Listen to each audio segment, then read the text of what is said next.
Spirituality is a particular term which actually means dealing with intuition.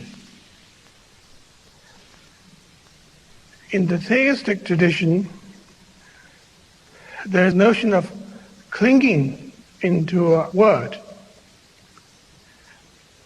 A certain act is regarded as displeasing to divine principles.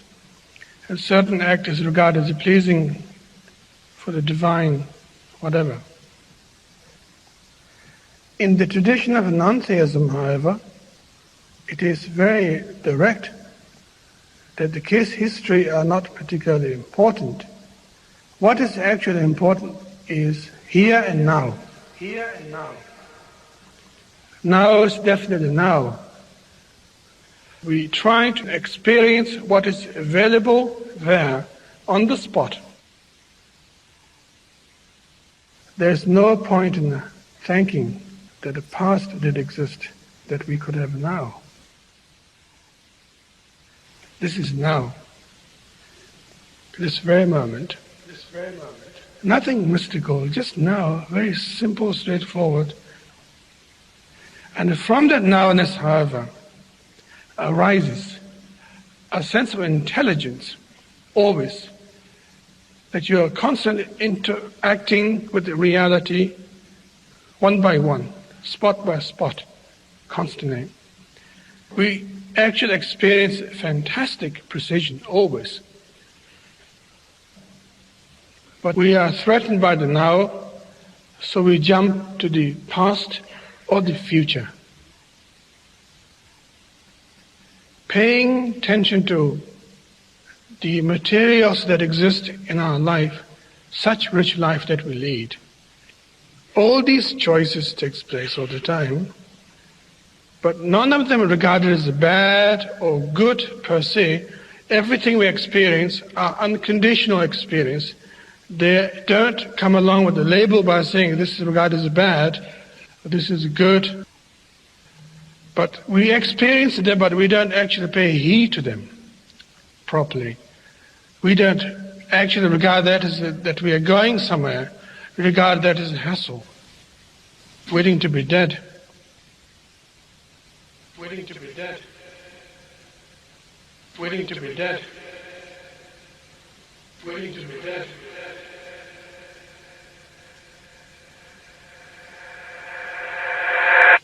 That's the problem. And that is not trusting the nowness properly, that what is actually experienced now possessed a lot of powerful things. It is so powerful that we can't face it. Therefore we have to borrow from the past, invite future all the time. And maybe that's why we seek religion. Maybe that's why we march in the street. Maybe that's why we complain to the society. Maybe that's why we vote for the presidents. It's quite ironical. Very funny indeed.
The more you begin to investigate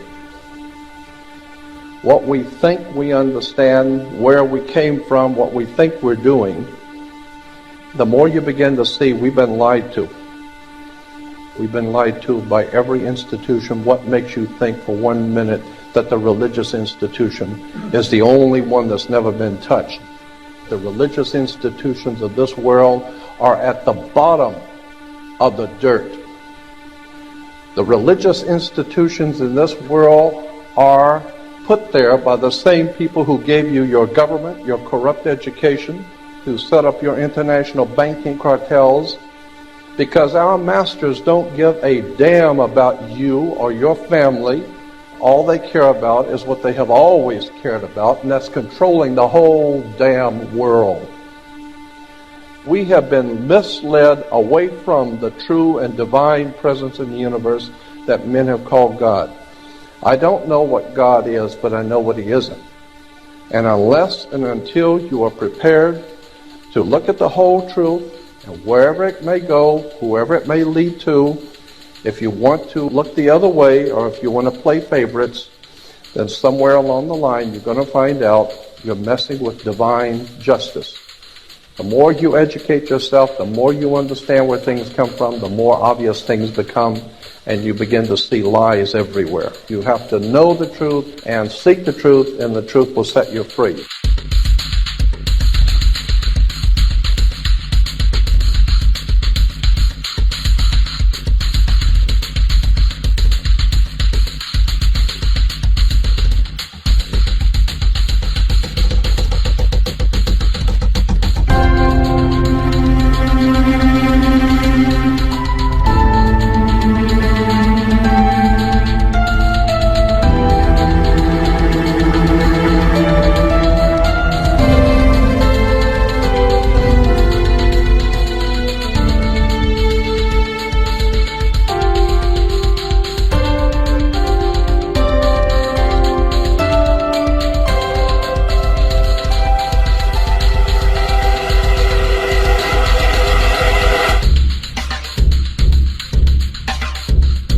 Because I gotta tell you the truth, folks. I gotta tell you the truth. When it comes to bullshit, big time, major league bullshit, you have to stand in awe of the all-time champion of false promises and exaggerated claims, religion. Think about it. Religion has actually convinced people that there's an invisible man living in the sky who watches everything you do every minute of every day. And the invisible man has a special list of 10 things he does not want you to do. And if you do any of these 10 things, he has a special place full of fire and smoke and burning and torture and anguish, where he will send you to live and suffer and burn and choke and scream and cry forever and ever till the end of time. But he loves you. He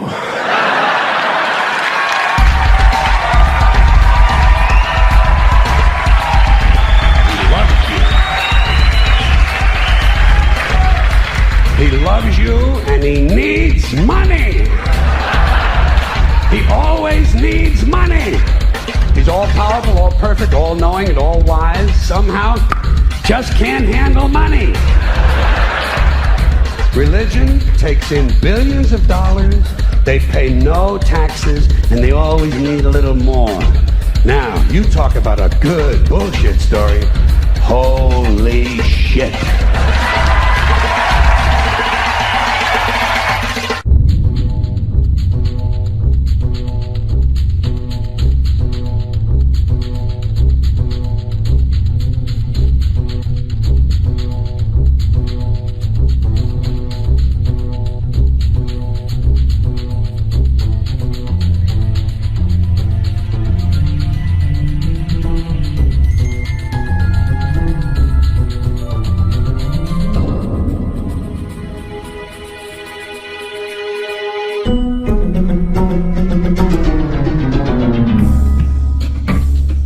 This is the sun. As far back as 10,000 BC, history is abundant with carvings and writings reflecting people's respect and adoration for this object. And it is simple to understand why, as every morning the sun would rise, bringing vision, warmth, and security, saving man from the cold, blind, predator-filled darkness of night. Without it, the cultures understood, the crops would not grow, and life on the planet would not survive. These realities made the sun the most adored object of all time. Likewise, they were also very aware of the stars. The tracking of the stars allowed them to recognize and anticipate events which occurred over long periods of time, such as eclipses and full moons. They in turn cataloged celestial groups into what we know today as constellations. This is the cross of the zodiac, one of the oldest conceptual images in human history. It reflects the sun as it figuratively passes through the 12 major constellations over the course of a year. It also reflects the 12 months of the year, the 4 seasons, and the solstices and equinoxes.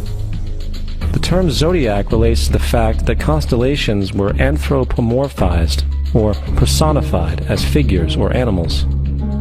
In other words, the early civilizations did not just follow the sun and stars, they personified them with elaborate myths involving their movements and relationships. The sun, with its life-giving and saving qualities, was personified as a representative of the unseen creator or God, God's Son, the light of the world, the savior of humankind. Likewise, the 12 constellations represented places of travel for God's Son, and were identified by names, usually representing elements of nature that happened during that period of time. For example, Aquarius, the water bearer, who brings the spring rains.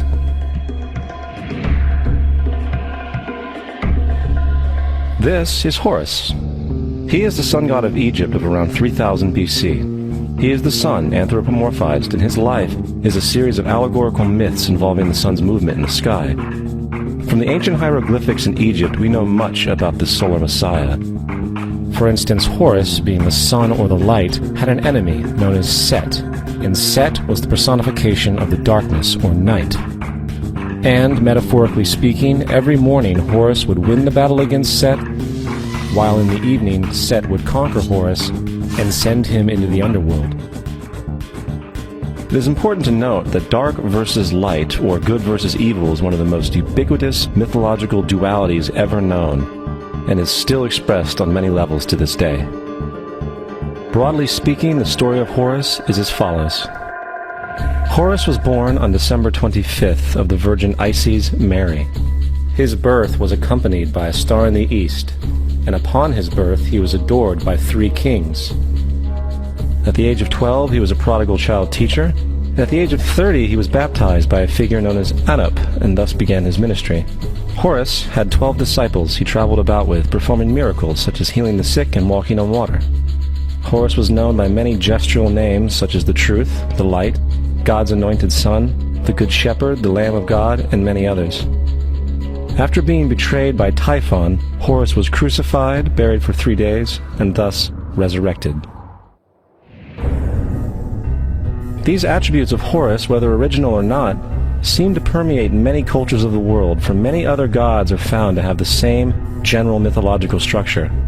Attis of Phrygia, born of the Virgin Nana on December 25th, crucified, placed in a tomb, and after 3 days was resurrected. Krishna of India, born of the Virgin Devaki, with a star in the east signaling his coming. He performed miracles with his disciples, and, upon his death, was resurrected. Dionysus of Greece, born of a virgin on December 25th, was a traveling teacher who performed miracles such as turning water into wine. He was referred to as the King of Kings, God's only begotten Son, the Alpha and Omega, and many others. And, upon his death, he was resurrected. Mithra of Persia, born of a virgin on December 25th, he had 12 disciples and performed miracles, and upon his death was buried for 3 days and thus resurrected. He was also referred to as the Truth, the Light, and many others. Interestingly, the sacred day of worship of Mithra was Sunday. The fact of the matter is, there are numerous saviors from different periods from all over the world which subscribe to these general characteristics. The question remains, why these attributes? Why the virgin birth on December 25th? Why dead for 3 days in the inevitable resurrection? Why 12 disciples or followers? To find out, let's examine the most recent of the solar messiahs. Jesus Christ was born of the Virgin Mary on December 25th in Bethlehem. His birth was announced by a star in the east, which 3 kings or magi followed to locate and adorn the new Savior. He was a child teacher at 12, and at the age of 30 he was baptized by John the Baptist, and thus began his ministry. Jesus had 12 disciples, which he traveled about with, performing miracles such as healing the sick, walking on water, raising the dead. He was also known as the King of Kings, the Son of God, the Light of the World, the Alpha and Omega, the Lamb of God, and many, many others. After being betrayed by his disciple Judas and sold for 30 pieces of silver, he was crucified, placed in a tomb, and after 3 days was resurrected and ascended into heaven. First of all, the birth sequence is completely astrological. The star in the east is Sirius, the brightest star in the night sky, which, on December 24th, aligns with the 3 brightest stars in Orion's belt. These 3 bright stars in Orion's belt are called today what they were called in ancient times, the 3 kings. And the 3 kings and the brightest star, Sirius, all point to the place of the sunrise on December 25th. This is why the 3 kings follow the star in the east, in order to locate the sunrise, the birth of the sun.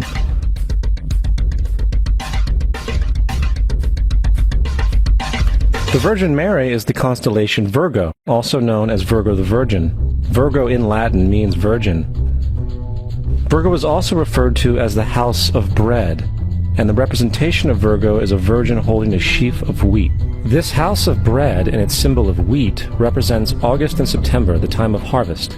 In turn, Bethlehem, in fact, literally translates to house of bread. Bethlehem is thus a reference to the constellation Virgo, a place in the sky, not on Earth. There's another very interesting phenomenon that occurs around December 25th, or the winter solstice. From the summer solstice to the winter solstice, the days become shorter and colder. And from the perspective of the northern hemisphere, the sun appears to move south and get smaller and more scarce. The shortening of the days and the expiration of the crops when approaching the winter solstice symbolize the process of death to the ancients. It was the death of the sun. And by December 22nd, the sun's demise was fully realized, for the sun, having moved south continually for 6 months, makes it to its lowest point in the sky. Here a curious thing occurs. The sun stops moving south, at least perceivably, for 3 days. And during this 3-day pause, the sun resides in the vicinity of the Southern Cross, or Crux, constellation. And after this time, on December 25th, the sun moves 1 degree, this time north, foreshadowing longer days, warmth, and spring. And thus it was said, the sun died on the cross, was dead for 3 days, only to be resurrected or born again. This is why Jesus and numerous other sun gods share the crucifixion, 3-day death, and resurrection concept. It is the sun's transition period before it shifts its direction back into the northern hemisphere, bringing spring and thus salvation. However, they did not celebrate the resurrection of the sun until the spring equinox, or Easter. This is because at the spring equinox the sun officially overpowers the evil darkness, as daytime thereafter becomes longer in duration than the night, and the revitalizing conditions of spring emerge. Now, probably the most obvious of all the astrological symbolism around Jesus regards the 12 disciples. They are simply the 12 constellations of the zodiac, which Jesus, being the sun, travels about with. In fact, the number 12 is replete throughout the Bible.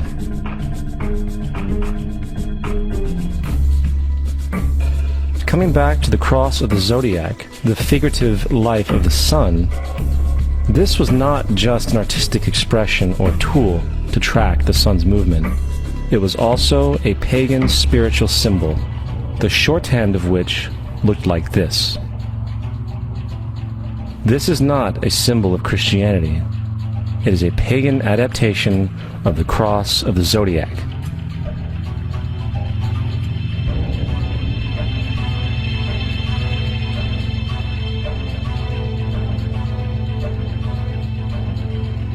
This is why Jesus in early occult art is always shown with his head on the cross, for Jesus is the Son of God, the light of the world, the risen Savior who will come again, as it does every morning, the glory of God who defends against the works of darkness as he is born again every morning and can be seen coming in the clouds up in heaven with his crown of thorns or sun rays.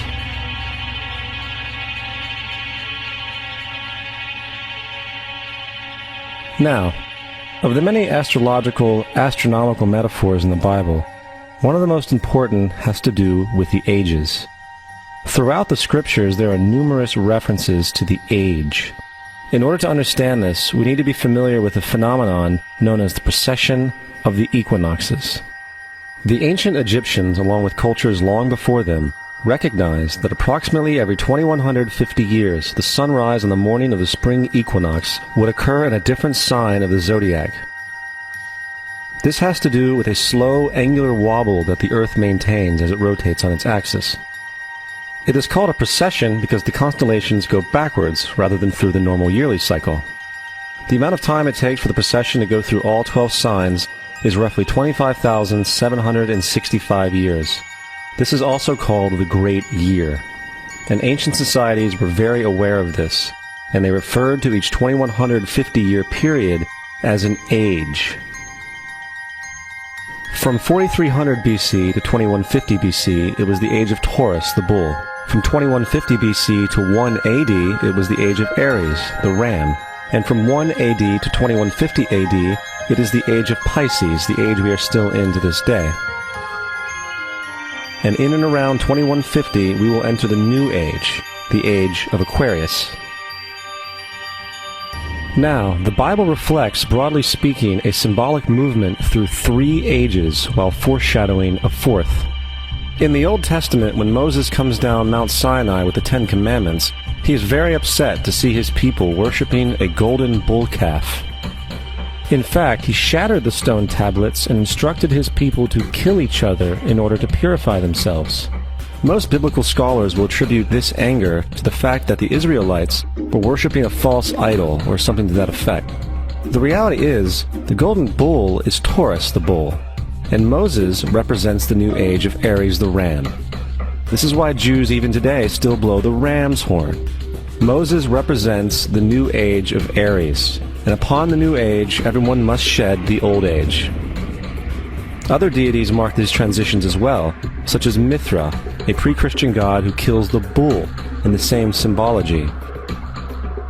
Now Jesus is the figure who ushers in the age following Aries, the age of Pisces, or the 2 fish. Fish symbolism is very abundant in the New Testament. Jesus feeds 5,000 people with bread and 2 fish. When he begins his ministry walking along Galilee, he befriends 2 fishermen who follow him. And I think we have all seen the Jesus fish on the back of people's cars. Little do they know what it actually means. It is a pagan astrological symbolism for the sun's kingdom during the age of Pisces. Also, Jesus' assumed birth date is essentially the start of this age. At Luke 22:10, when Jesus is asked by his disciples where the last Passover would be, Jesus replies, "Behold, when ye are entered into the city, there shall a man meet you, bearing a pitcher of water. Follow him into the house where he entereth in." This scripture is by far one of the most revealing of all the astrological references. The man bearing the pitcher of water is Aquarius, the water bearer, who is always pictured as a man pouring out a pitcher of water. He represents the age after Pisces, and when the sun, God's Son, leaves the age of Pisces, Jesus, it will go into the house of Aquarius, as Aquarius follows Pisces in the precession of the equinoxes. All Jesus is saying is that after the age of Pisces will come the age of Aquarius.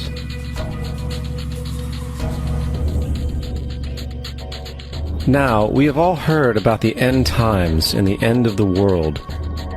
The cartoonish depictions in the book of Revelation aside, The main source of this idea comes from Matthew 28:20, where Jesus says, "I will be with you even to the end of the world." However, in the King James Version, world is a mistranslation, among many mistranslations. The actual word being used is eon, which means age. I will be with you even to the end of the age, which is true, as Jesus' solar Piscean personification will end when the sun enters the age of Aquarius. The entire concept of end times and the end of the world is a misinterpreted astrological allegory. Let's tell that to the approximately 100 million people in America who believe the end of the world is coming. Furthermore, the character of Jesus being a literary and astrological hybrid is most explicitly a plagiarization of the Egyptian sun god Horus. For example, inscribed about 3,500 years ago on the walls at the Temple of Luxor in Egypt are images of the Annunciation, the miracle conception, the birth, and the adoration of Horus. The images begin with Thoth announcing to the Virgin Isis that she will conceive Horus, then Neph, the Holy Ghost, impregnating the Virgin, and then the virgin birth and the adoration. This is exactly the story of Jesus' miracle conception. In fact, the literary similarities between the Egyptian religion and the Christian religion are staggering.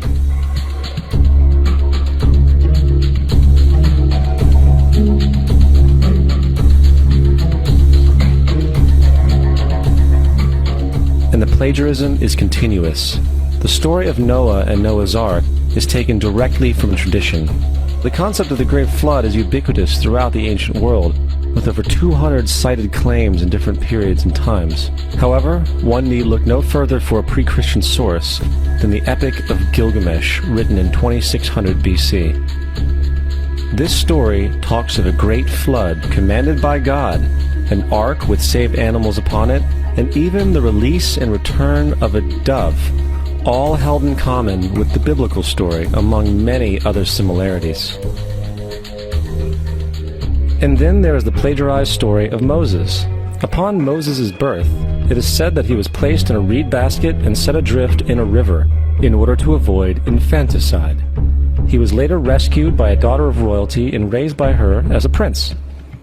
This baby in a basket story was lifted directly from the myth of Sargon of Akkad of around 2250 BC. Sargon was born, placed in a reed basket in order to avoid infanticide, and set adrift in a river.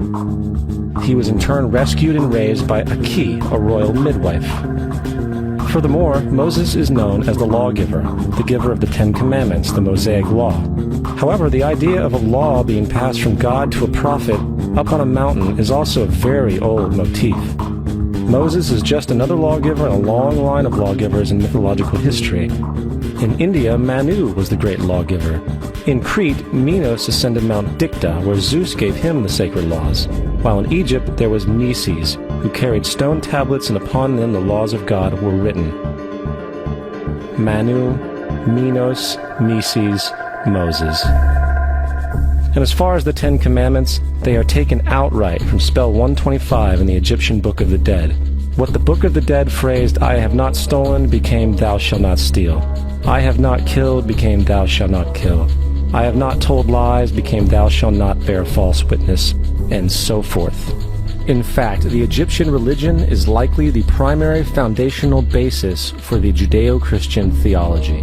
Baptism, afterlife, final judgment, virgin birth, death and resurrection, crucifixion, the Ark of the Covenant, circumcision, saviors, Holy Communion, Great Flood, Easter, Christmas, Passover, and many, many more are all attributes of Egyptian ideas long predating Christianity and Judaism.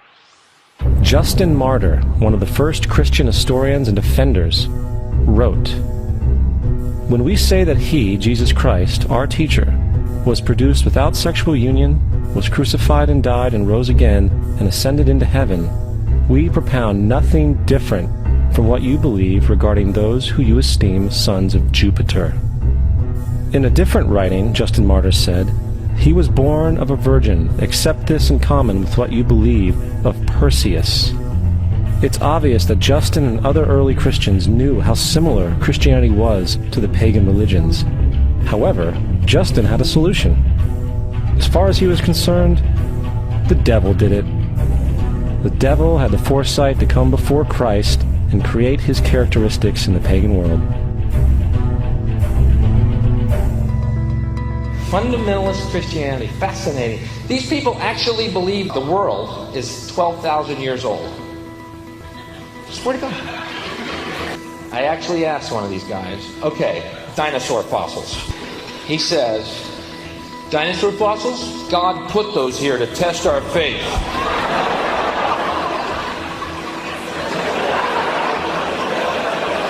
I think God put you here to test my faith, dude.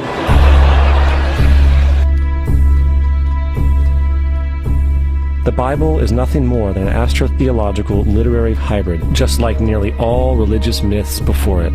In fact, the aspect of transference of one character's attributes to a new character can be found within the book itself.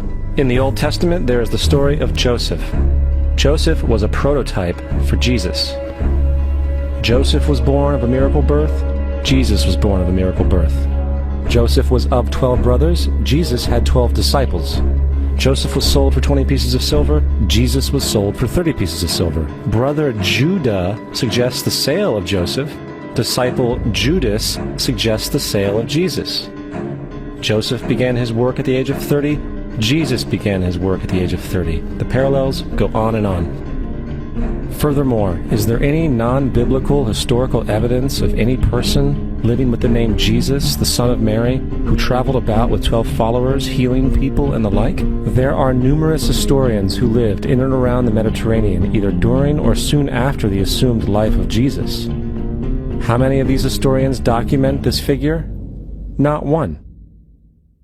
However, to be fair, that doesn't mean defenders of the historical Jesus haven't claimed the contrary. 4 historians are typically referenced to justify Jesus' existence. Pliny the Younger, Suetonius, and Tacitus are the first 3. Each one of their entries consists of only a few sentences at best, and only refer to Christus or the Christ, which in fact is not a name but a title. It means the Anointed One. The 4th source is Josephus, and this source has been proven to be a forgery for hundreds of years. Sadly, it is still cited as truth. You would think that a guy who rose from the dead and ascended into heaven for all eyes to see and performed the wealth of miracles acclaimed to him would have made it into the historical record. It didn't, because once the evidence is weighed, there are very high odds that the figure known as Jesus did not even exist.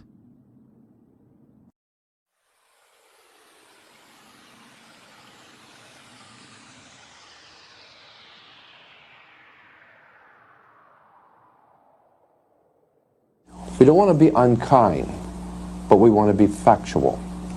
We don't want to cause hurt feelings, but we want to be academically correct in what we understand and know to be true. Christianity just is not based on truth.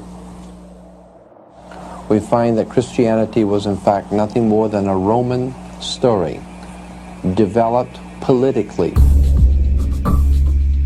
The reality is, Jesus was the solar deity of the Gnostic Christian sect, and like all other pagan gods, he was a mythical figure. It was the political establishment that sought to historize the Jesus figure for social control. By 325 AD in Rome, Emperor Constantine convened the Council of Nicaea. It was during this meeting that the politically motivated Christian doctrines were established, and thus began a long history of Christian bloodshed and spiritual fraud. And for the next 1600 years, the Vatican maintained a political stranglehold on all of Europe, leading to such joyous periods as the Dark Ages, along with enlightening events such as the Crusades and the Inquisition.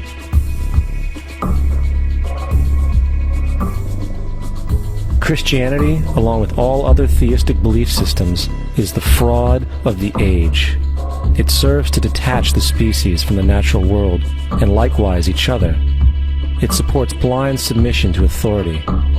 It reduces human responsibility to the effect that God controls everything, and in turn awful crimes can be justified in the name of a divine pursuit. And most importantly, it empowers those who know the truth, but use the myth to manipulate and control societies. The religious myth is the most powerful device ever created and serves as the psychological soil upon which other myths can flourish.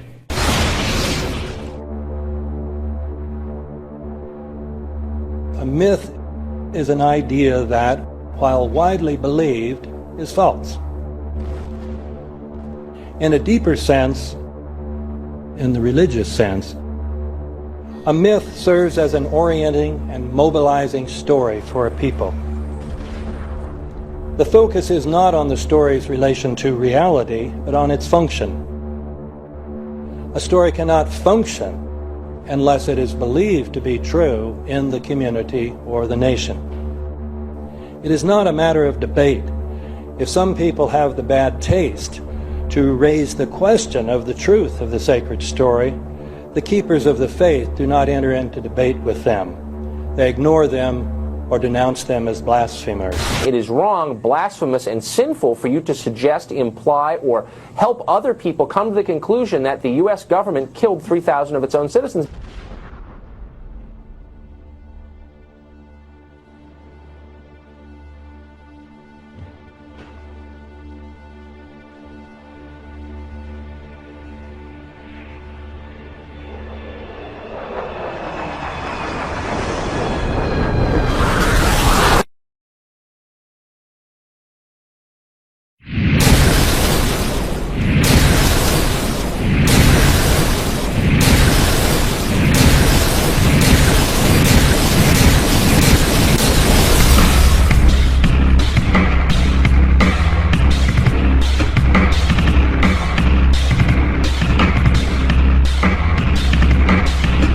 If a demolition team set off when you see the old demolitions of these old buildings. It looks like one of those scenes of an old building being purposely dynamited and blown up. Anybody who's ever watched a building being demolished on purpose knows that if you're going to do this, you have to get at the under-infrastructure of a building and bring it down. The way the structure is collapsing, this was the result of something that was planned. It's not accidental that the first tower just happened to collapse and then the second tower just happened to collapse in exactly the same way. How they accomplished this, we don't know. The building collapsed to dust. You don't find a desk. You don't find a chair. You don't find a telephone, a computer. The biggest piece of a telephone I found was half of the keypad, and it was about this big. What happened to the concrete? The concrete was pulverized from river to river. There was dust powder 2-3 inches thick. The concrete was just pulverized. Reminiscent of those pictures we've all seen too much on television before, when a building was deliberately destroyed by well-placed dynamite to knock it down. If it had detonated, they were planned to take down a building. I heard a second explosion. There was a heavy-duty explosion. Then there was subsequent explosions and then the subsequent collapses. An explosion blew and it knocked everybody over. To me, it sounded like an explosion. It sounded like gunfire. Bang, bang, bang, bang, bang. And then all of a sudden, 3 big explosions. We heard a big explosion coming down. And then the entire top of the building just blew up. We saw some kind of explosion. By the force of the explosions. Big explosion. Blew us back into the 8th floor. Then we get to the lobby. This is a big explosion. The lobby looked as though a bomb had exploded there. A huge explosion now raining debris. It's been a huge explosion. Huge explosion that we all heard and felt. We just witnessed some kind of follow-up explosion. We heard a very loud blast explosion. A secondary explosion at Tower 1 camp. That is another bomb going off. He thinks that there were actually devices that were planted in the building. Planted in the building.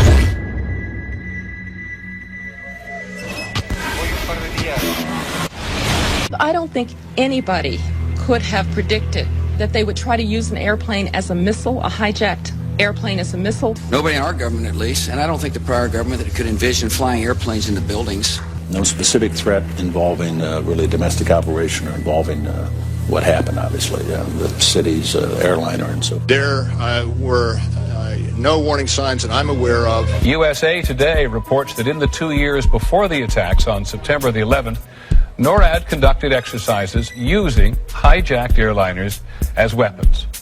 And one target was the World Trade Center.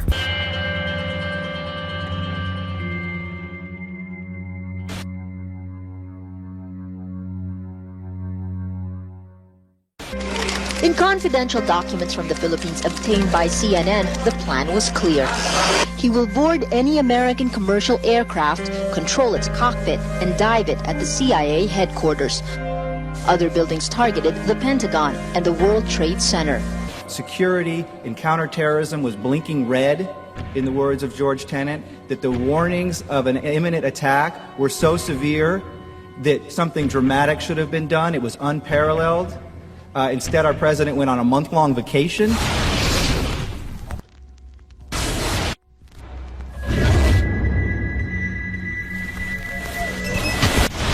The head of Pakistani intelligence at the ISI, Mahmoud Ahmed, requested Omar Sheikh to wire $100,000 to Mohammed Atta, who was the lead hijacker.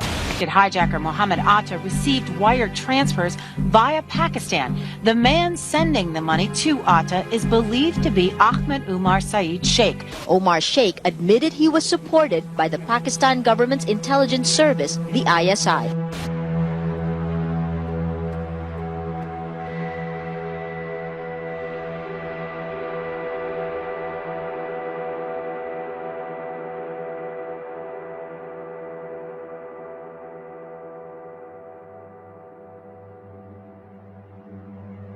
Although we are told that 4 or 5 of the alleged hijackers were on each of the flights. If so, their names should have been on the flight manifests. But the flight manifests that have been released contain neither the names of the alleged hijackers nor any Arab names whatsoever. We know that the men who were supposedly the hijackers had their houses, cars, credit cards paid for by the U.S. government. They were, in truth, agents. Evidence was also apparently planted. The passport of one of the hijackers on Flight 11 was allegedly found in the rubble. Goes through the fireball, through the side of the plane, and comes down to the ground unscathed. But something happened. For 6 months, they reported they had this passport. Boy, we've got it. We've got the proof. And then the guy stood up and was alive. Several of these 19 men are still alive.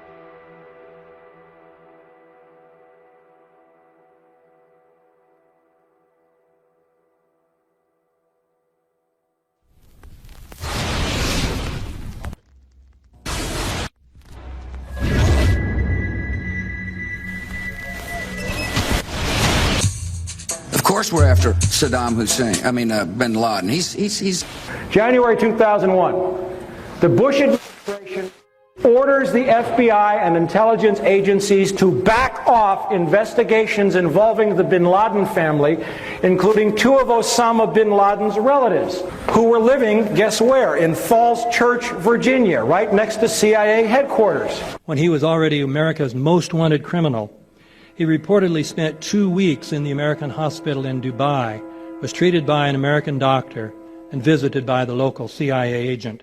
We have not seen one piece of evidence that links Osama bin Laden directly to the planning stages of September 11th. This failure to provide proof was later said to be unnecessary because bin Laden, in a video allegedly found in Afghanistan, admitted responsibility for the attacks. This confession is now widely cited as proof.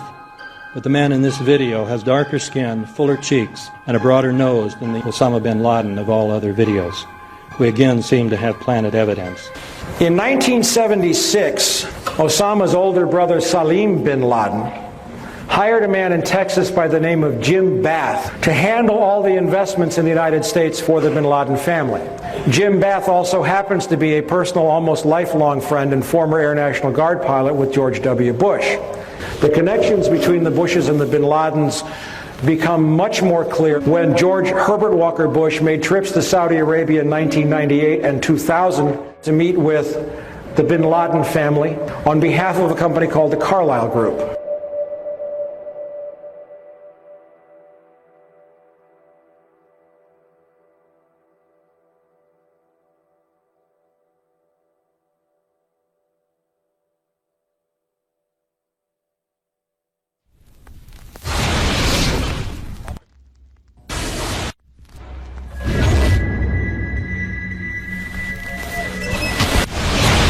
How could anyone fly a 60-ton, 125-foot wide, 44-foot tall plane through this obstacle course? The aircraft, before striking the Pentagon, reportedly executed a 270-degree downward spiral, and yet Hani Hanyour was known as a terrible pilot who could not safely fly even a small plane.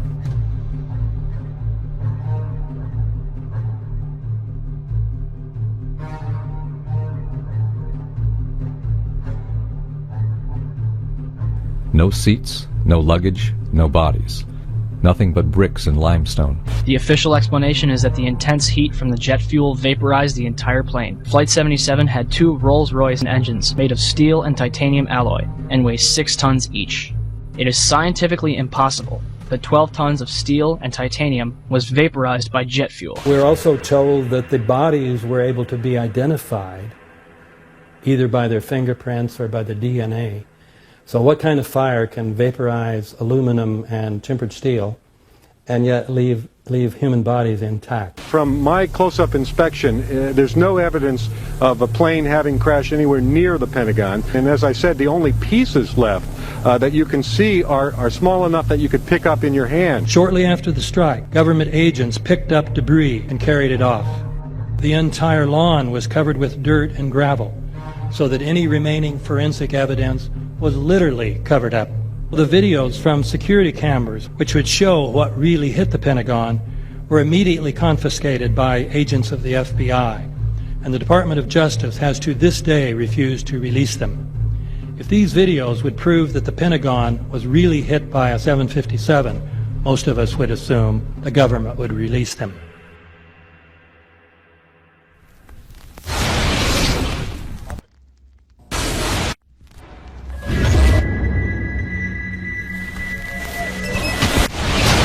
It looks like there's nothing there except for a hole in the ground.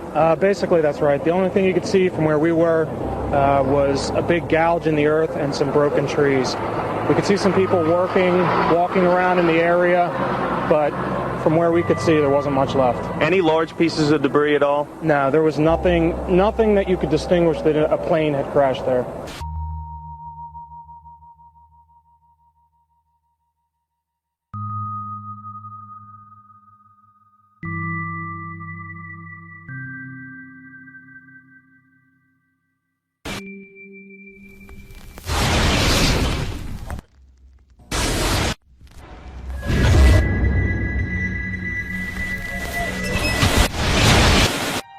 Pancake theory, according to which the fires, while not melting the steel, heated it up sufficiently to cause the floors weakened by the airplane strikes to break loose from the steel columns, and this started a chain reaction. So you would expect then from that theory, which is the official theory, to see a whole stack of floors piled up on top of each other and then a spindle of core columns standing too. The core of each of the twin towers consisted of 47 massive steel columns. If the floors had broken loose from them, these columns would have still been sticking up into the air 1,000 feet.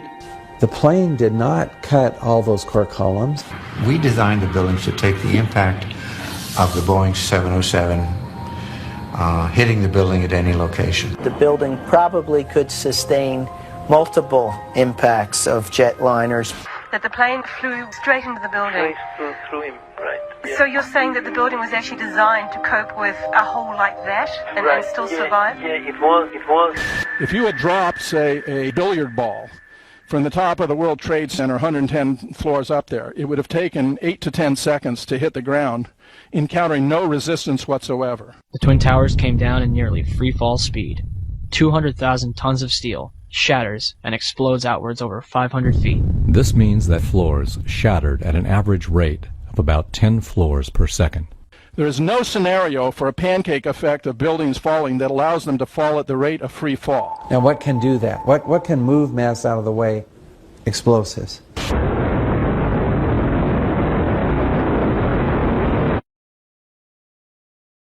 "47 huge steel columns going up the core. They're interconnected. How do you get them to fail simultaneously so the core disappears? It looks like those core columns were cut. The way we do this is by cutting the beam at an angle.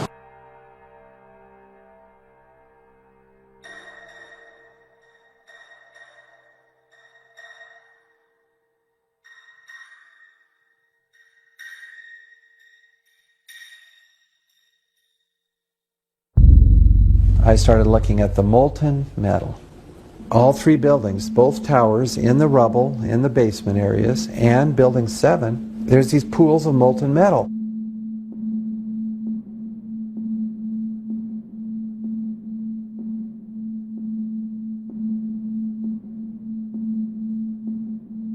You'd get down below and you'd see molten steel running down the channel rails, like you're in a foundry. Like lava. The molten steel was found 3, 4, and 5 weeks later, when the rubble was being removed. He said that molten steel was also found underneath World Trade Center 7. So I'm looking through the official reports. What do they say about the molten metal? They say nothing. Now, wait a minute. This is important evidence. So where'd that come from? Thermite is so hot that it'll just cut through steel, through structural steel, for example, like a knife through butter. The products are molten iron and aluminum oxide, which goes off primarily as a dust. You know those enormous dust clouds? You can imagine when you assemble these chemicals on a large scale.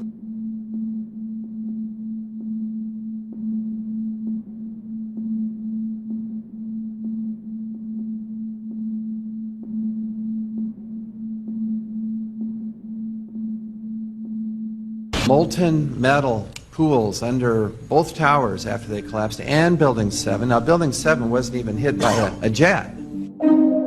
Part of the problem is that most people simply don't know much about Building 7 due to the extraordinary secrecy surrounding this collapse. And this was a 47-story skyscraper. This building fell at 5:25. It was not hit by a plane. This building had fires on only 2 or 3 floors. And it was brought down by what we know was a controlled demolition. Demolitions, they look just like that. You know, a kink in the middle, and then that building just comes straight down, almost at free fall speed. They first blow one of the central columns so the building falls in on itself. Building 7 had a classic crimp or wedge. Its central column was blown out first, so it didn't structurally damage buildings just a few feet away from it.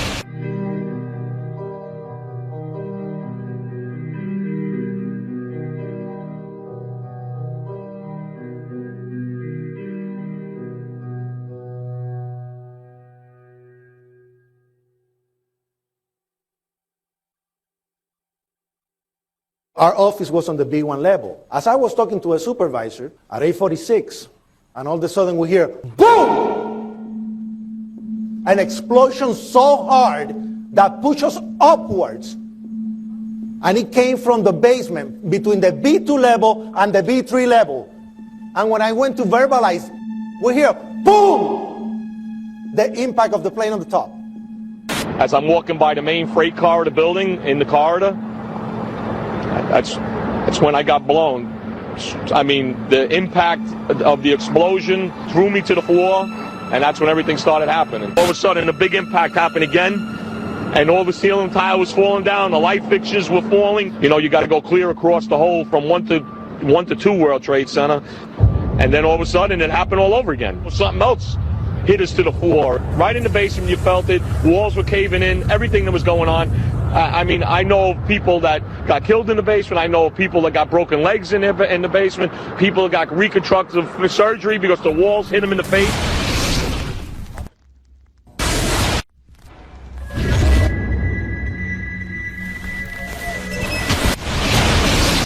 According to standard operating procedure, if an FAA flight controller notices anything that suggests a possible hijacking, the controller is to contact a superior. If the problem cannot be fixed within about a minute, the superior is to ask NORAD, the North American Aerospace Command, to send up or scramble jet fighters to find out what is going on. NORAD then issues the scramble order to the nearest Air Force base with fighters on alert. But although interceptions usually occur within 10 or so minutes, in this case, 80 or so minutes had elapsed before fighters were even airborne. It's a mind-bending anomaly.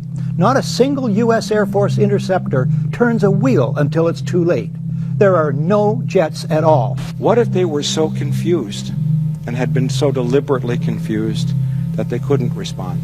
The reason that they didn't know where to go was because a number of conflicting and overlapping war game exercises were taking place. It involved the insertion of false radar blips onto radar screens in the Northeast Air Defense Sector. Center Team U, we have a problem here. We have a hijacked aircraft headed towards New York. We need someone to scramble some F-16s or something up there to help us out. Is this real world or exercise? Is this real world or exercise? There was another exercise, Vigilant Warrior, which was, in fact, according to a NORAD source, a live-fly hijack drill being conducted at the same time. With only 8 available fighter aircraft, and they have to be dispatched in pairs, they were dealing with as many as 22 possible hijacks on the day of 9/11, and they couldn't separate the war game exercises from the actual hijacks.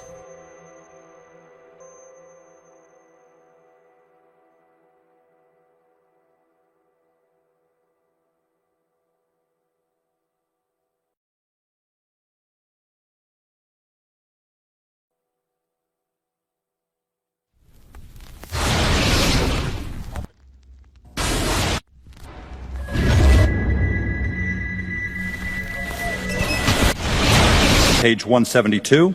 The U.S. government has not been able to determine the origin of the money used for the 9/11 attacks.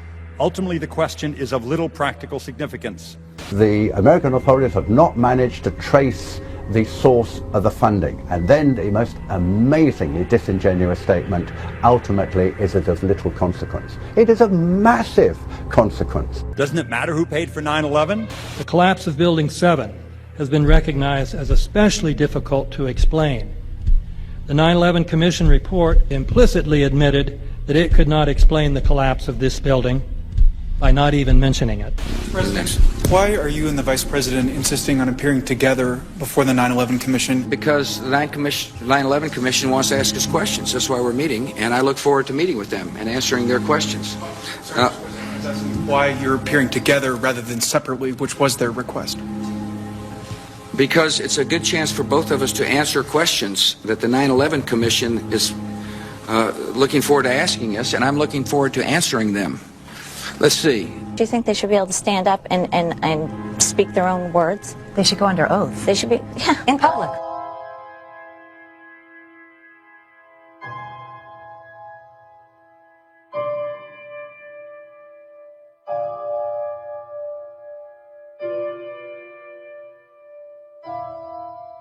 Don't you think that the families deserve to have a transcript or to be able to see what you Adam, said? you asked me that question yesterday. I got the same answer, yeah. The final report was a unanimous report. That means that if there was a single commissioner who had any objection about anything, that fact would be dropped from the report.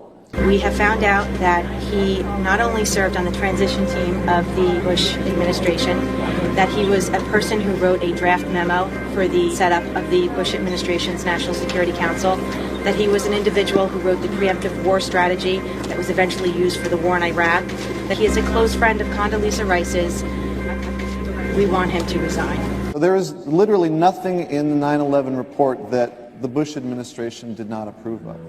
We can understand, therefore, why the Commission, under Zelikow's leadership, would have ignored all the evidence that would point to the truth, that 9/11 was a false flag operation intended to authorize the doctrines and funds needed for a new level of imperial mobilization.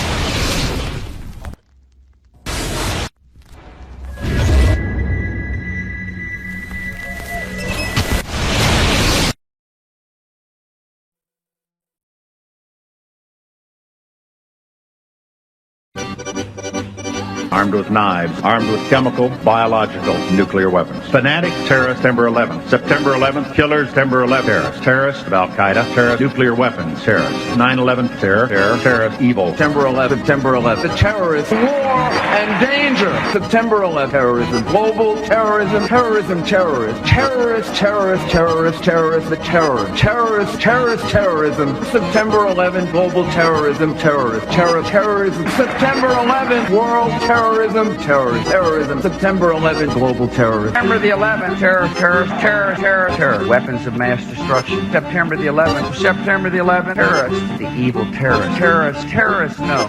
Terrorism. The words are hypnotically repeated. Terrorism, terrorist, terrorist threat, and of course, believed to be linked to Al-Qaeda. But it's the so-called war on terrorism that's in our faces practically 24/7 as the inescapable focus of our existence. One day, our grandchildren will look back on this time and ask, how was the war on terror won? The entire U.S. ruling class, ruling elite, comes to see terrorism as the preferred means, indeed the only means, to provide social cohesion, to provide an enemy image for the society to keep it together. According to neocon theory from Carl Schmitt, you have to have an enemy image in order to have a society. It's a very dangerous thing because now it means that the entire social order, the political parties, intellectual life, politics in general, all based on a monstrous myth. Monstrous myth.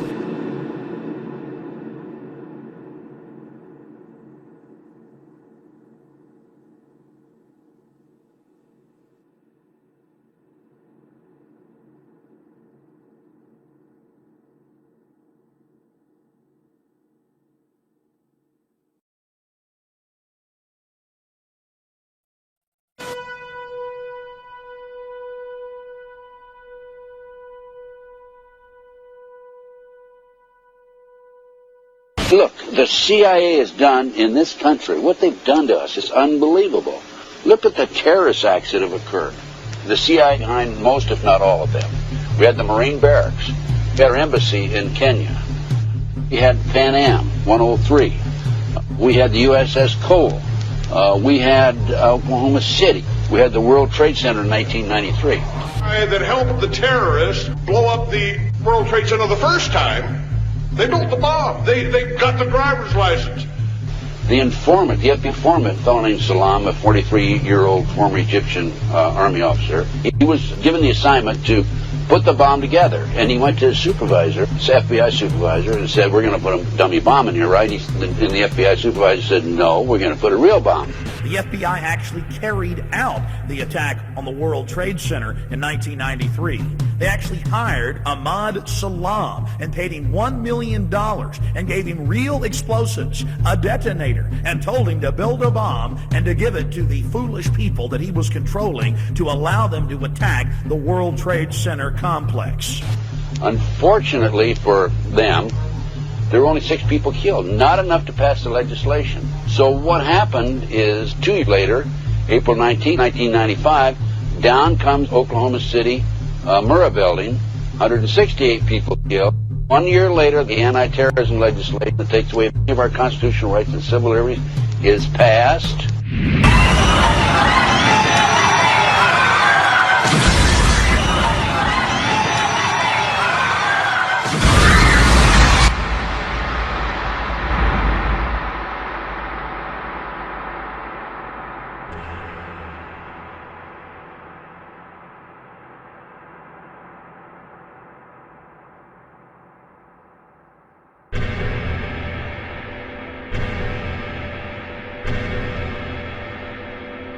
Because at 9:30 this morning, we were actually running an exercise for over a company of 1,000 people in London, based on simultaneous bombs going off precisely at the railway stations that happened this morning. So I still have the hairs on the back of my neck standing upright. To get this quite straight, you were running an exercise to see how you would cope with this, and it happened while you were running the exercise? Precisely.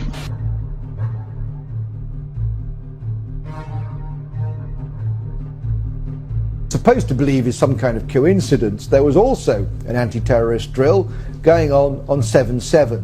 And again, just like 9/11, they were talking about attacks on the same targets, the same kind of tube stations, and exactly the same time as the actual attack happened, providing some kind of cover for what must be operations orchestrated in some way by the state.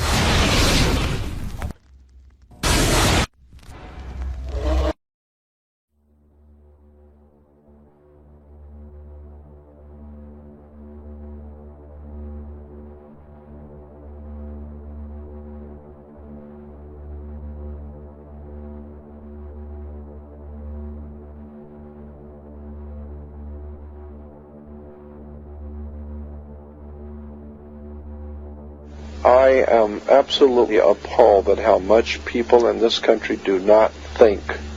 We are given to understand that an Arabic guy out there up in the mountains financed the most elaborate attack on this country. Do you think some people in a cave,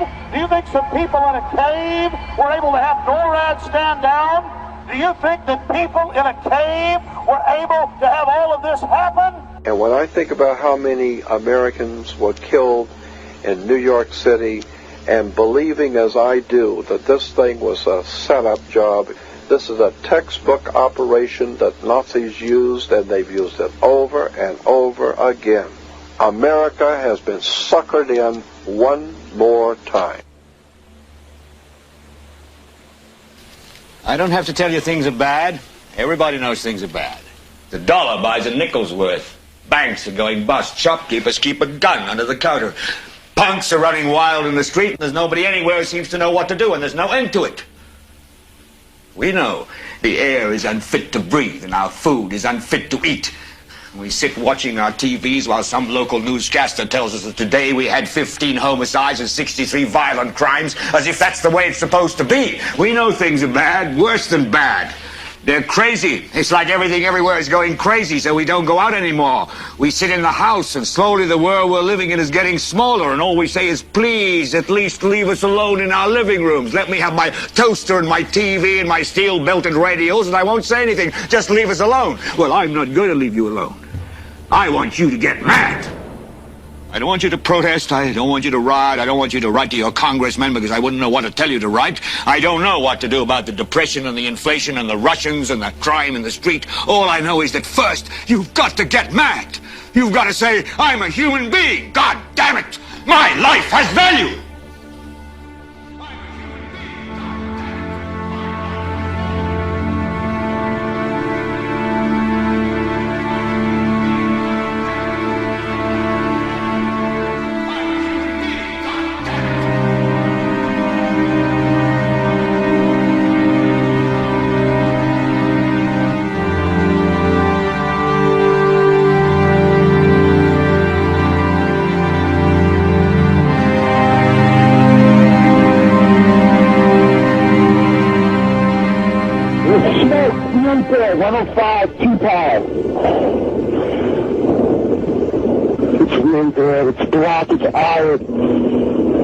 My wife thinks I'm all right. I called her and said I was leaving the building. I was fine, man. Bang!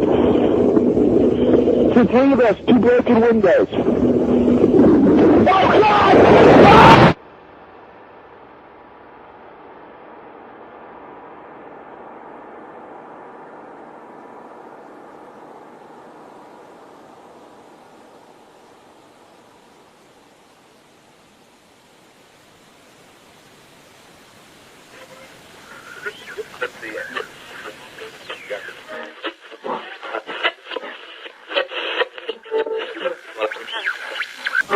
When hostilities commenced in Europe in 1939, it was realized that the American people had no intention of entering the war. But they believed that this country could be enticed into the war in very much the same way that it was enticed into the last one. They planned, first, to prepare the United States for foreign war under the guise of American defense. Second, to involve us in the war step by step without our realization. Third, to create a series of incidents which would force us into the actual conflict.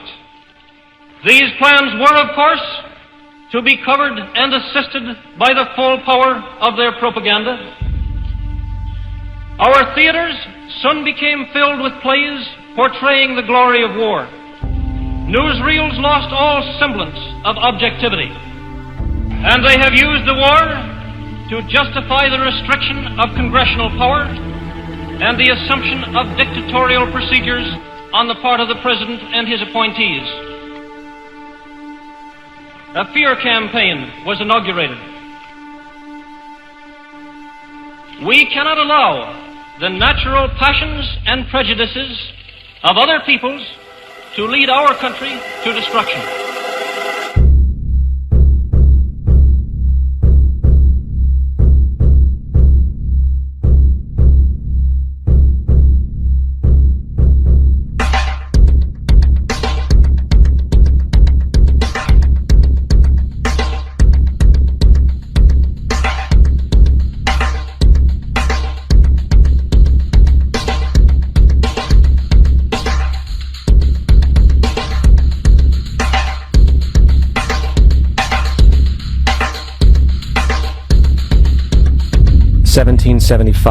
The American Revolutionary War began as the American colonies sought to detach from England and its oppressive monarchy.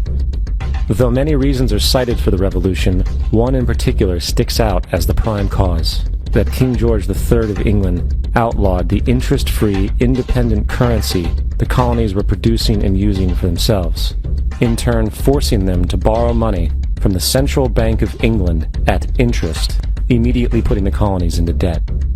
And, as Benjamin Franklin later wrote, the refusal of King George III to allow the colonies to operate an honest money system which freed the ordinary man from the clutches of the money manipulators was probably the prime cause of the revolution. In 1783, America won its independence from England.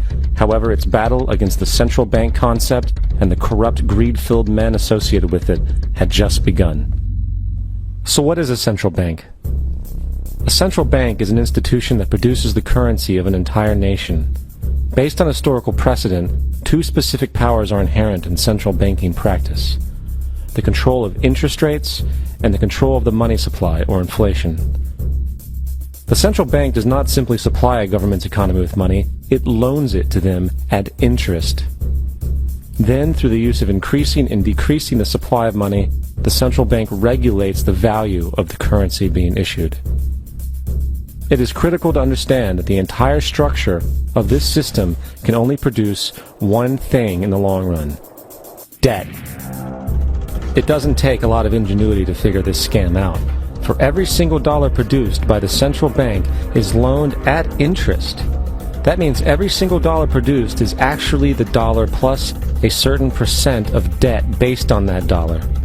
And since the central bank has the monopoly over the production of the currency for the entire country, and they loan each dollar out with immediate debt attached to it, where does the money to pay for the debt come from? It can only come from the central bank again, which means the central bank has to perpetually increase its money supply to temporarily cover the outstanding debt created, which in turn, since that new money is loaned out at interest as well, creates even more debt. The end result of this system without fail is slavery, for it is impossible for the government and thus the public to ever come out of the self-generating debt. The founding fathers of this country were well aware of this.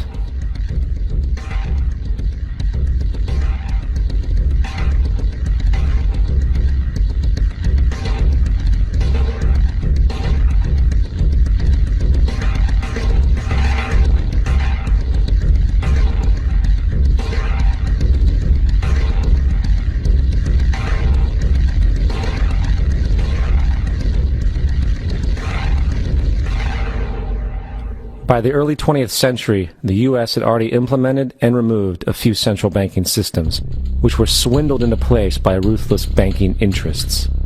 At this time, the dominant families in the banking and business world were the Rockefellers, the Morgans, the Warburgs, the Rothschilds. And in the early 1900s, they sought to push once again legislation to create another central bank. However, they knew the government and public were very weary of such an institution, so they needed to create an incident to affect public opinion. So, J.P. Morgan, publicly considered a financial luminary at the time, exploited his mass influence by publishing rumors that a prominent bank in New York was insolvent or bankrupt. Morgan knew this would cause mass hysteria, which would affect other banks as well. And it did. The public, in fear of losing their deposits, immediately began mass withdrawals. Consequently, the banks were forced to call in their loans, causing the recipients to sell their property, and thus a spiral of bankruptcies, repossessions, and turmoil emerged. Putting the pieces together a few years later, Frederick Allen of Life magazine wrote, "The Morgan interests took advantage to precipitate the panic, guiding it shrewdly as it progressed." Unaware of the fraud, the Panic of 1907 led to a congressional investigation headed by Senator Nelson Aldrich, who had intimate ties to the banking cartels and later became part of the Rockefeller family through marriage. The commission, led by Aldrich, recommended a central bank should be implemented so a panic like 1907 could never happen again. This was the spark the international bankers needed to initiate their plan. In 1910, a secret meeting was held at a J.P. Morgan estate on Jekyll Island off the coast of Georgia. It was there that the central banking bill called the Federal Reserve Act was written. This legislation was written by bankers, not lawmakers. This meeting was so secretive, so concealed from government and public knowledge that the 10 or so figures who attended disguised their names when en route to the island. After this bill was constructed, it was then handed over to their political frontman, Senator Nelson Aldrich, to push through Congress. And in 1913, with heavy political sponsorship by the bankers, Woodrow Wilson became president, having already agreed to sign the Federal Reserve Act in exchange for campaign support. And 2 days before Christmas, when most of Congress was at home with their families, the Federal Reserve Act was voted in, and Wilson in turn made it law. Later, Woodrow Wilson wrote, in regret,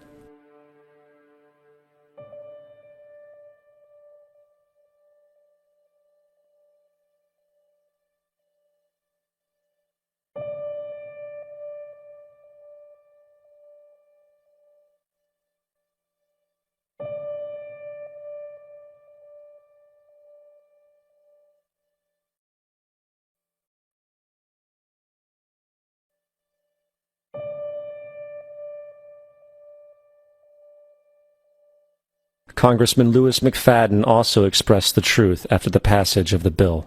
A world banking system was being set up here, a superstate controlled by international bankers, acting together to enslave the world for their own pleasure. The Fed has usurped the government.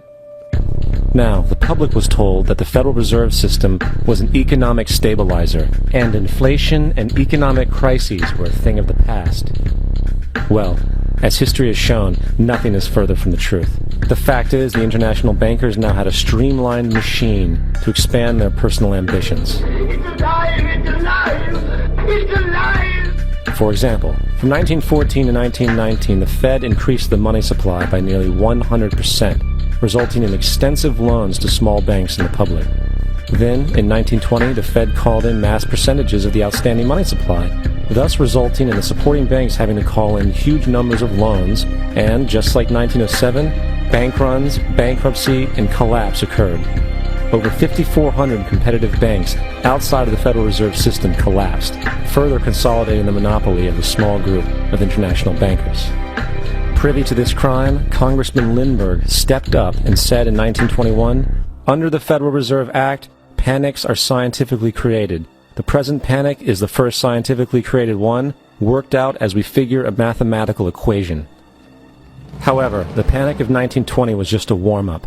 From 1921 to 1929, the Fed again increased the money supply, resulting once again in extensive loans to the public and banks.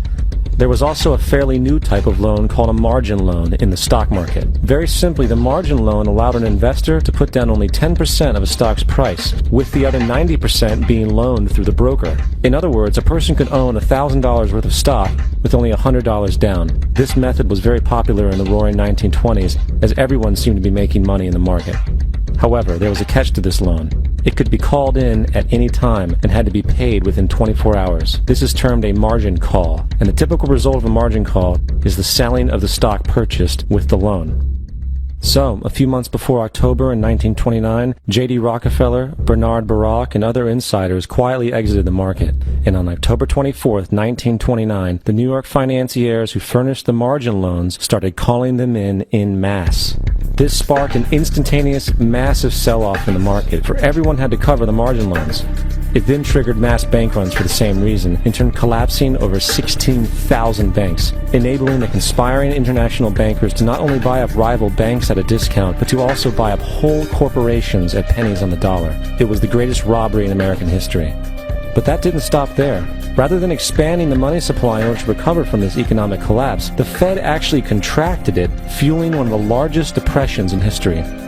Once again outraged, Congressman Louis McFadden, a longtime opponent of the banking cartels, began bringing impeachment proceedings against the Federal Reserve Board, saying of the crash and depression, it was a carefully contrived occurrence. International bankers sought to bring about a condition of despair so that they might emerge the rulers of us all. Not surprisingly, and after 2 previous assassination attempts, McFadden was poisoned at a banquet before he could push for the impeachment. Now, having reduced the society to squalor, the Federal Reserve bankers decided that the gold standard should be removed. In order to do this, they needed to acquire the remaining gold in the system. So, under the pretense of helping to end the Depression, came the 1933 gold seizure. Under the threat of imprisonment for 10 years, everyone in America was required to turn in all gold bullion to the Treasury, essentially robbing the public of what little wealth they had left. And at the end of 1933, the gold standard was abolished. If you look at a dollar bill from before 1933, it says it is redeemable in gold. You look at a dollar bill today, it says it is legal tender, which means it is backed by absolutely nothing. It is worthless paper. The only thing that gives our money value is how much of it is in circulation. Therefore, the power to regulate the money supply is also the power to regulate its value, which is also the power to bring entire economies and societies to its knees.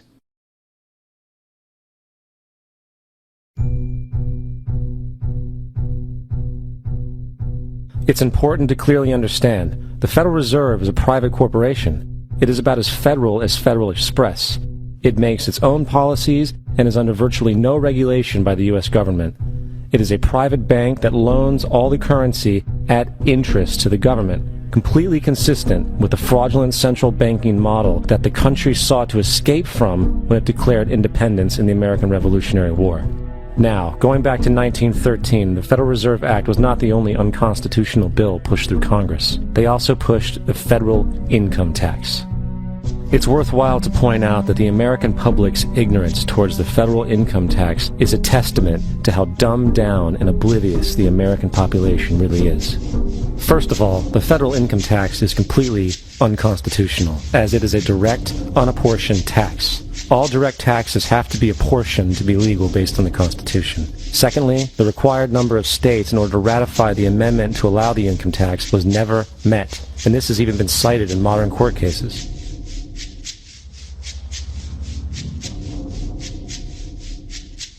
Third, at the present day, roughly 25% of the average worker's income is taken via this tax. And guess where that money goes? It goes to pay the interest on the currency being produced by the fraudulent Federal Reserve Bank, a system that does not have to exist at all. The money you make working almost 3 months out of the year goes almost literally into the pockets of the international bankers who own the private Federal Reserve Bank. And fourth, even with the fraudulent government claim as to the legality of the income tax, there is literally no statute, no law in existence that requires you to pay this tax, period. I really expected that, of course there's a law that you can point to in the law book, the code, that requires you to file a tax return. Of course there is. I was at that point where I couldn't find the statute that clearly made a person liable, at least not me and most people I know. And I had no choice in my mind except to resign. Based on the research that I did throughout the year 2000 and that I'm still doing, I have not found that law. I've asked Congress, we've asked a lot of people in the IRS commissioners, helpers. They can't answer, because if they answer, the American people are going to know that this whole thing is a fraud. I haven't filed an federal income tax return since I left. I have not filed a tax return since 1999. The income tax is nothing less than the enslavement of the entire country. Now, the control of the economy and the perpetual robbery of wealth is only one side of the Rubik's Cube the bankers hold in their hands. The next tool for profit and control is war. Since the inception of the Federal Reserve in 1913, a number of large and small wars have commenced. The three most pronounced were World War I, World War II, and Vietnam. World War I. In 1914, European wars broke out centered around England and Germany. The American public wanted nothing to do with the war. In turn, President Woodrow Wilson publicly declared neutrality. However, under the surface, the U.S. administration was looking for any excuse it could find to enter it. In a noted observation by Secretary of State William Jennings, the large banking interests were deeply interested in the World War because of the wide opportunities for large profits. It's important to understand that the most lucrative thing that can happen for the international bankers is war, for it forces the country to borrow even more money from the Federal Reserve Bank at interest. Woodrow Wilson's top advisor and mentor was Colonel Edward House, a man with intimate connections with the international bankers who wanted in the war. In a documented conversation between Colonel House, Wilson's advisor, and Sir Edward Grey, the Foreign Secretary of England, regarding how to get America into the war, Grey inquired, "What will Americans do if Germans sink an ocean liner with American passengers on board?" House responded, "I believe that a flame of indignation would sweep the United States, and that by itself would be sufficient to carry us into war." So, on May 7, 1915, on essentially the suggestion of Sir Edward Grey, a ship called the Lusitania was deliberately sent into German-controlled waters where German military vessels were known to be. And, as expected, German U-boats torpedoed the ship, exploding stored ammunition, killing 1,200 people. To further understand the deliberate nature of this setup, the German embassy actually put advertisements in the New York Times telling people that if they boarded the Lusitania, they did so at their own risk, as such a ship sailing from America to England through the war zone would be liable to destruction.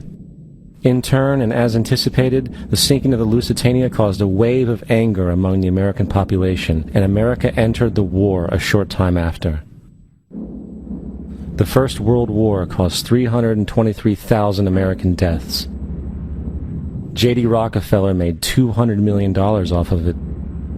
Not to mention the war cost about $30 billion for America, most of which was borrowed from the Federal Reserve Bank at interest, furthering the profits of the international bankers.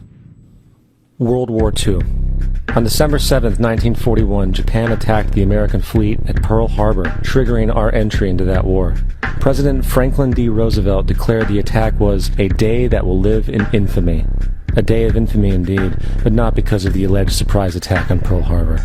After 60 years of surfacing information, it is clear that not only was the attack on Pearl Harbor known weeks in advance, it was outright wanted and provoked.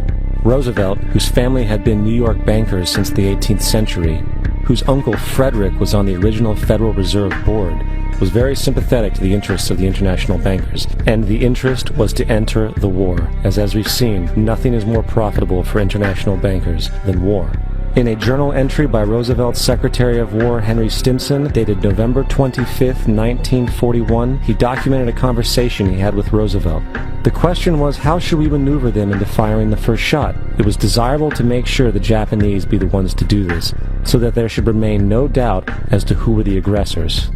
In the months leading up to the attack on Pearl Harbor, Roosevelt had done almost everything in his power to anger the Japanese, showing a posture of aggression. He halted all of Japan's imports of American petroleum. He froze all the Japanese assets in the United States. He made public loans to nationalist China and supplied military aid to the British, both enemies of Japan in the war, which, by the way, is completely in violation of international war rules. And on December 4th, 3 days before the attack, Australian intelligence told Roosevelt about a Japanese task force moving towards Pearl Harbor. Roosevelt ignored it. So, as hoped and allowed, on December 7, 1941, Japan attacked Pearl Harbor, killing 2,400 soldiers. Before Pearl Harbor, 83% of the American public wanted nothing to do with the war. After Pearl Harbor, 1 million men volunteered for the war. It is important to note, Nazi Germany's war effort was largely supported by two organizations, one of which was called IG Farben. IG Farben produced 84% of Germany's explosives, and even the Zyklon B used in the concentration camps to kill millions. One of the unspoken partners of IG Farben was J.D. Rockefeller's Standard Oil Company in America. In fact, the German Air Force could not operate without a special additive patented by Rockefeller Standard Oil.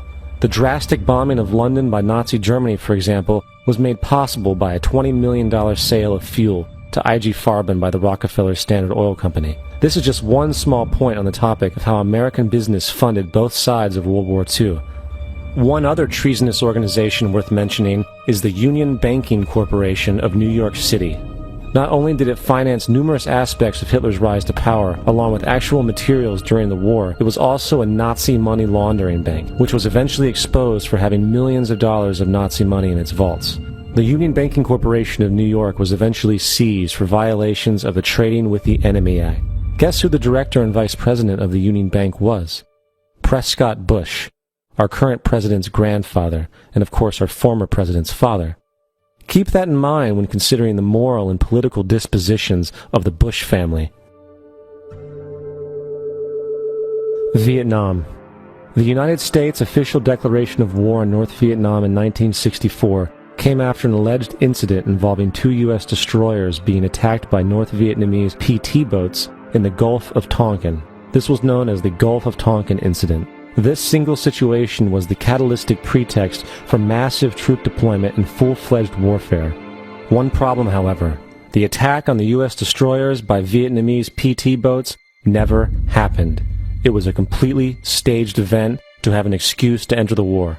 Former Secretary of Defense Robert McNamara stated years later that the Gulf of Tonkin incident was a mistake, while many other insiders and officers have come forward, relaying that it was a contrived farce, a complete lie. Once in the war, it was business as usual. In October 1966, President Lyndon Johnson lifted trading restrictions on the Soviet bloc, knowing full well that the Soviets were providing upwards of 80% of North Vietnam's war supplies. Consequently, Rockefeller interests financed factories in the Soviet Union, which the Soviets used to manufacture military equipment and send it to North Vietnam. However, the funding of both sides of this conflict was only one side of the coin. In 1985, Vietnam's rules of engagement were declassified. This detailed what American troops were and were not allowed to do in the war. It included absurdities like North Vietnamese anti-aircraft missile systems could not be bombed until they were known to be fully operational. No enemy could be pursued once they crossed the border of Laos or Cambodia. And most revealing of all, the most critical strategic targets were not allowed to be attacked unless initiated by high military officials. Apart from these imposed ludicrous limitations, North Vietnam was informed of these restrictions and therefore could base entire strategies around the limitations of the American forces. This is why the war went on so long. And the bottom line is this: the Vietnam War was never meant to be won, just sustained. This war for profit resulted in 58,000 American deaths and 3 million dead Vietnamese. So, where are we now? September 11th was the jumpstart for what is now an accelerated agenda by the ruthless elite. It was a staged war pretext no different than the sinking of the Lusitania, the provoking of Pearl Harbor, and the Gulf of Tonkin lie. In fact, if 9/11 wasn't a planned war pretext, it would be an exception to the rule. It has been used to launch 2 unprovoked illegal wars, one against Iraq and one against Afghanistan. However, 9/11 was a pretext for another war as well, the war against you. The Patriot Act, Homeland Security, the Military Tribunals Act, and other legislations are all completely and entirely designed to destroy your civil liberties and limit your ability to fight back against what is coming. Currently in the United States, unannounced to most brainwashed Americans, your home can be searched without a warrant, without you being home. You can in turn be arrested with no charges revealed to you, detained indefinitely with no access to a lawyer, and legally tortured, all under the suspicion that you might be a terrorist. If you need a painted picture of what is happening in this country, let's recognize how history repeats itself. In February 1933, Hitler staged a false flag attack, burning down his own German parliament building, the Reichstag, and blamed it on communist terrorists. Within the next few weeks, he passed the Enabling Act, which completely eradicated the German Constitution, destroying people's liberties. He then led a series of preemptive wars, all justified to the German people as necessary to maintaining homeland security.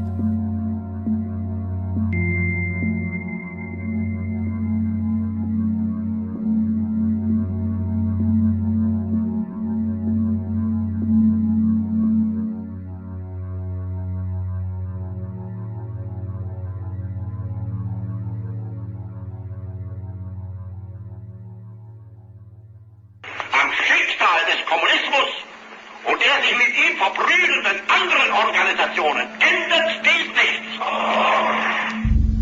Our enemy is a radical network of terrorists and every government that supports them. It's time to wake up. The people in power go out of their way to make sure that you are perpetually misled and manipulated. The majority's perception of reality, especially in the political arena, is not their own. It is shrewdly imposed upon them without them even knowing it.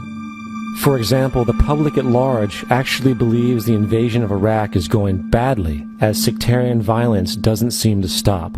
What the public fails to see is that the destabilization of Iraq is exactly what the people behind the government want. This war is to be sustained so the region can be divided up, domination of the oil maintained, continual profits reaped for the defense contractors, and most importantly, permanent military bases established to be used as a launching pad against other oil-bearing, non-conforming countries such as Iran and Syria. For further implication that the civil war and destabilization is purely intentional, in 2005, 2 elite British SAS officers were arrested by Iraqi police after being caught driving around in their car shooting at civilians while dressed up as Arabs. After being arrested and taken to a jail in Basra, the British Army immediately requested the release of these men. When the Basra government refused, British tanks came in and physically broke out the men from the Basra prison. If you wish to destroy an area, how do you do it? Well, there are 2 ways. You can go in there and bomb it and so forth, but that is not very efficient. What you do is you try to get the people in that area to kill each other and to destroy their own territory, their own farms. And that's what's been done in that area. The way in which you destroy an opponent is get him to destroy himself by dividing his ranks against one another. Then you feed both sides. You have agents feeding both sides, inflaming both sides. And they kill each other off. And it's time that some of us woke up to this reality, to understand that people who try to maintain empires and create empires do it by manipulating the people they're trying to conquer. You might want to ask yourself why the entire culture is utterly saturated with mass media entertainment from all sides, while the educational system in America continues its stupefying downward slide since the U.S. government decided to take over and subsidize the public school system. What your government pays for, it gets. When we understand that, then we look at government-financed institutions of education and see the kind of students and the kind of education that's being turned out by these government-financed schools. Logic will tell you that if what is being turned out in those schools was not in accord with what the state and the federal government wanted, then it would change it. The bottom line is that the government is getting what they have ordered. They do not want your children to be educated. They do not want you to think too much. That is why our country and our world has become so proliferated with entertainments, mass media, television shows, amusement parks, drugs, alcohol, and every kind of entertainment to keep the human mind entertained, so that you don't get in the way of important people by doing too much thinking. You had better wake up and understand that there are people who are guiding your life and you don't even know it. We're in a lot of trouble because you people and 62 million other Americans are listening to me right now, because less than 3% of you people read books. Because less than 15% of you read newspapers. Because the only truth you know is what you get over this tube. Right now, there is an entire generation that never knew anything that didn't come out of this tube. This tube is the gospel, the ultimate revelation. This tube can make or break presidents, popes, prime ministers. This tube is the most awesome goddamn force in the whole godless world. And woe is shut if it ever falls into the hands of the wrong people. And when the largest company in the world controls the most awesome goddamn propaganda force in the whole godless world, who knows what shit will be peddled for truth on this network. So you listen to me. Listen to me. Television is not the truth. Television is a goddamn amusement park. Television is a circus, a carnival, a traveling troupe of acrobats, storytellers, dancers, singers, jugglers, sideshow freaks, lion tamers, and football players. We're in the boredom-killing business. But you people sit there day after day, night after night, all ages, colors, creeds. We're all you know. You're beginning to believe the illusions we're spinning here. You're beginning to think that the tube is reality and that your own lives are unreal. You do whatever the tube tells you. You dress like the tube. You eat like the tube. You raise your children like the tube. You even think like the tube. This is mass madness, you maniacs. In God's name, you people are the real thing. We are the illusion. The last thing the men behind the curtain want is a conscious, informed public capable of critical thinking, which is why a continually fraudulent zeitgeist is output via religion, the mass media, and the educational system. They seek to keep you in a distracted, naive bubble, and they are doing a damn good job of it.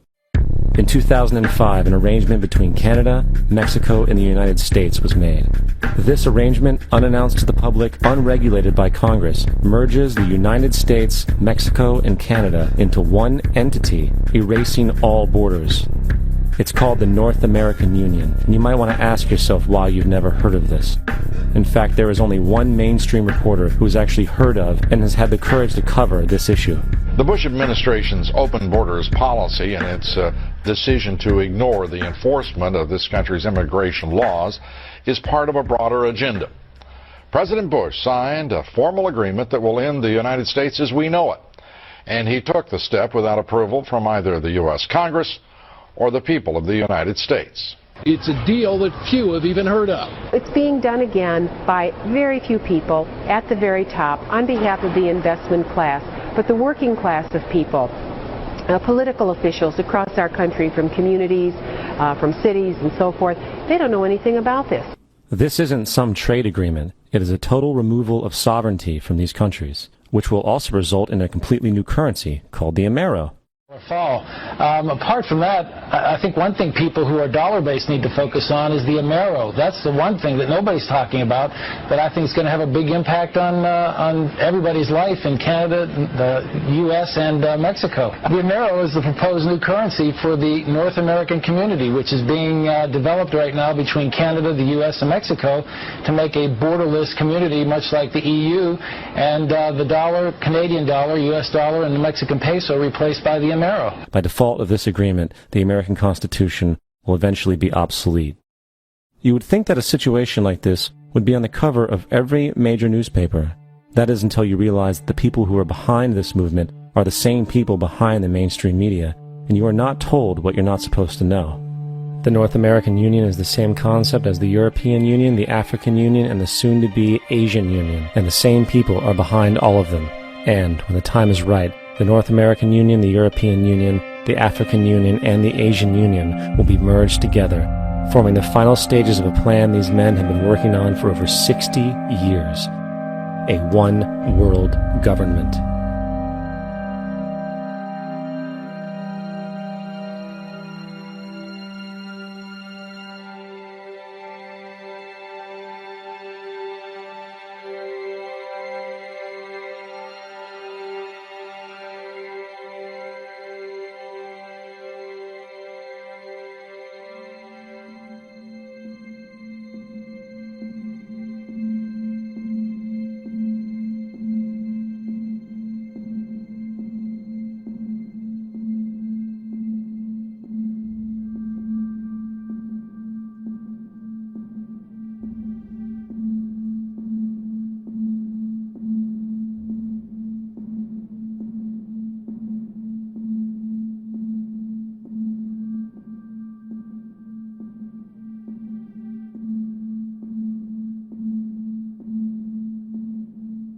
One bank, one army, one center of power.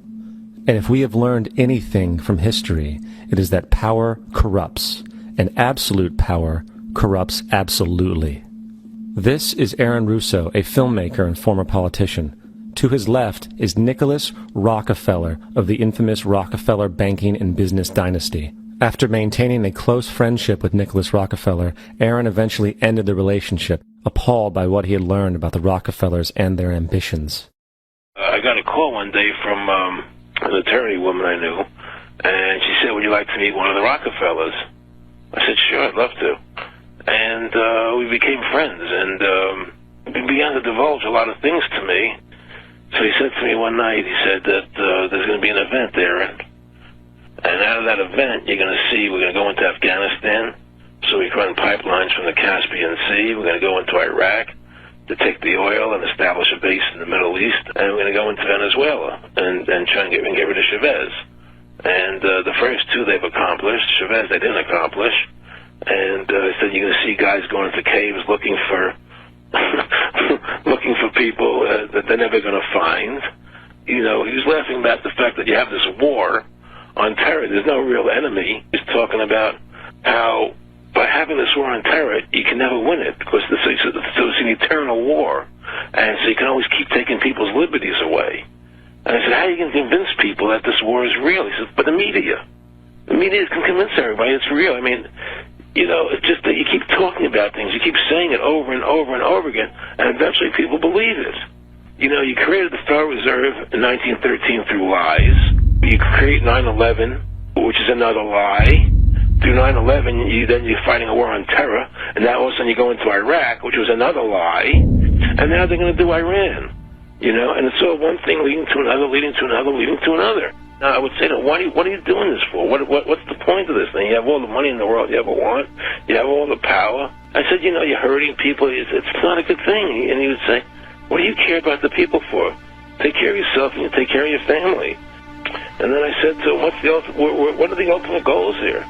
He said, the ultimate goal is to get everybody in this world chipped with the RFID chip and have all money be on those chips and everything on those chips. And if anybody wants to protest what we do or violate what we want, we just turn off their chip. That's right, microchipped. In 2005, Congress, under the pretense of immigration control and the so-called war on terrorism, passed the Real ID Act, under which it is projected by May 2008, you will be required to carry around a federal identification card, which includes on it a scannable barcode with your personal information. However, this barcode is only an intermediary step before the card is equipped with a Verichip RFID tracking module, which will use radio frequencies to track your every move on the planet. If this sounds foreign to you, please note that the RFID tracking chip is already in all new American passports. And the final step is the implanted chip, which many people have already been manipulated into accepting under different pretenses. We have a Florida family who are really pioneers in a brave new world. They have volunteered to be the first ever to have microchip identification devices implanted into their body. After 9/11, I was really concerned with the security of my family. I wouldn't mind having something planted permanently in my arm that would identify me. In the end, everybody will be locked into a monitored control grid where every single action you perform is documented. And if you get out of line, they can just turn off your chip, for at that point in time, every single aspect of society will revolve around interactions with the chips. This is the picture that is painted for the future if you open your eyes to see it. A centralized one-world economy where everyone's moves and everyone's transactions are tracked and monitored, all rights removed. The most incredible aspect of all. These totalitarian elements will not be forced upon the people. The people will demand them. For the social manipulation of society through the generation of fear and division has completely detached humans from their sense of power and reality. A process which has been going on for centuries, if not millennia. Religion, patriotism, race, wealth, class, and every other form of arbitrary, separatist identification and thus conceit has served to create a controlled population, utterly malleable in the hands of the few. Divide and conquer is the motto, And as long as people continue to see themselves as separate from everything else, they lend themselves to being completely enslaved. The men behind the curtain know this, and they also know that if people ever realize the truth of their relationship to nature and the truth of their personal power, the entire manufactured zeitgeist they prey upon will collapse like a house of cards.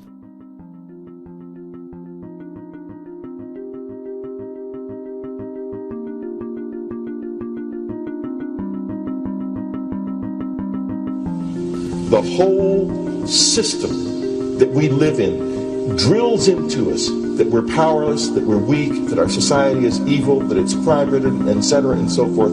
It's all a big fat lie. We are powerful, beautiful, extraordinary. There is no reason why we cannot understand who we truly are, where we are going. There is no reason why the average individual cannot be fully empowered. We are incredibly powerful beings.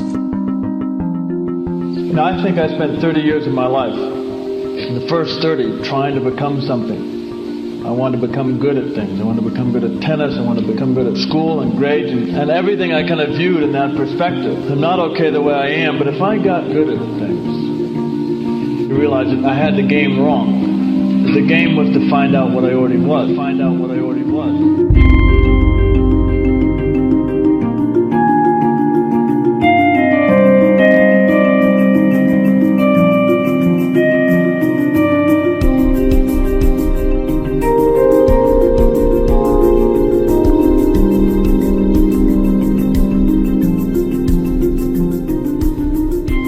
Now, in our culture, we've been trained for individual differences to stand out.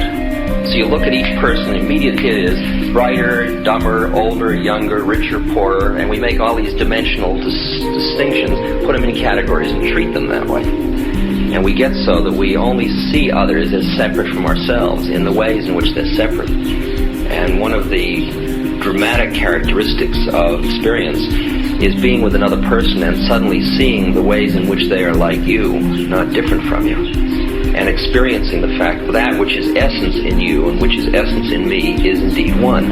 The understanding that there is no other. It is all one.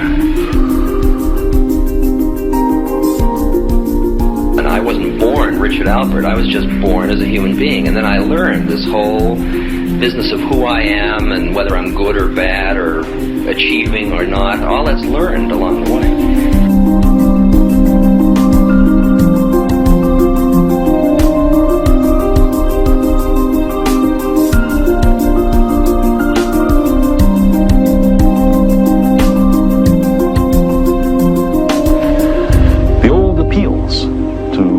Racial, sexual, and religious chauvinism to rabid nationalist fervor are beginning not to work. A new consciousness is developing which sees the earth as a single organism and recognizes that an organism at war with itself is doomed.